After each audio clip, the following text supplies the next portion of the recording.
नमस्कार शेतकरी बांधवांनो, राज्यातील कर्जबाजारी शेतकऱ्यांसाठी अत्यंत मोठी आणि आनंदाची बातमी समोर आलेली आहे। राज्य सरकारने जाहीर केलेल्या पुण्यश्लोक अहिल्यादेवी होळकर शेतकरी कर्जमुक्ती योजनेअंतर्गत पात्र शेतकऱ्यांच्या बँक खात्यात 2 लाख रुपयापर्यंतची कर्जमाफीची रक्कम जमा होण्यास सुरुवात झालेली आहे। जून महिना संपण्यापूर्वीच सरकारने दिलेला शब्द पाळला असून पहिल्या टप्प्यातील याद्या बँकांकडे पाठवण्यात आल्या आहेत। आजच्या या व्हिडिओमध्ये आपण पाहणार आहोत पहिल्या टप्प्यात कोणत्या जिल्ह्याचा आणि बँकांचा समावेश आहे आणि कोणत्या शेतकऱ्यांची चौकशी केली जाणार आहे। व्हिडिओ शेवटपर्यंत नक्की बघा।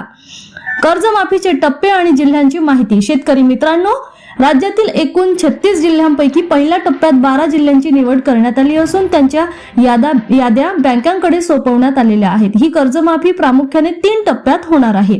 पहिला टप्पा, पहिल्या 12 जिल्ह्यांमध्ये आजपासूनच कर्जमाफीची प्रक्रिया सुरू झाली। यामध्ये धुळे, चंद्रपूर, गोंदिया, गडचिरोली, अकोला, बीड, जालना, परभणी, नांदेड, लातूर, छत्रपती संभाजीनगर, अहिल्यानगर आणि बुलढाणा यासारख्या जिल्ह्यांचा समावेश असण्याची शक्यता आहे।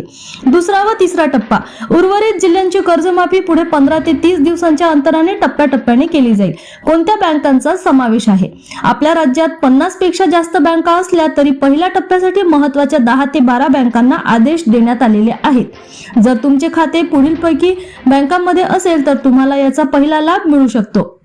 Kotak Mahindra bank, ICICI bank आणि Axis bank, bank of Baroda, bank of India आणि Indian bank, union bank, Punjab national bank आणि बँक ऑफ महाराष्ट्र।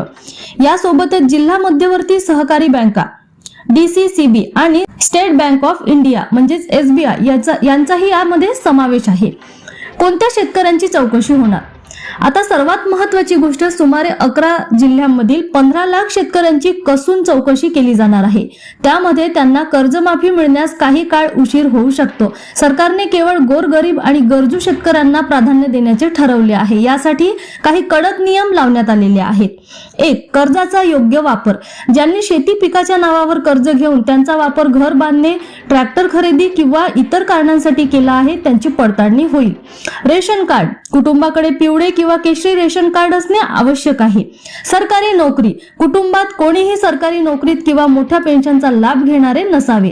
योजनांची पात्रता, शेतकरी नमो शेतकरी योजना किंवा PM किसान योजनेसाठी पात्र असणे गरजेचे आहे।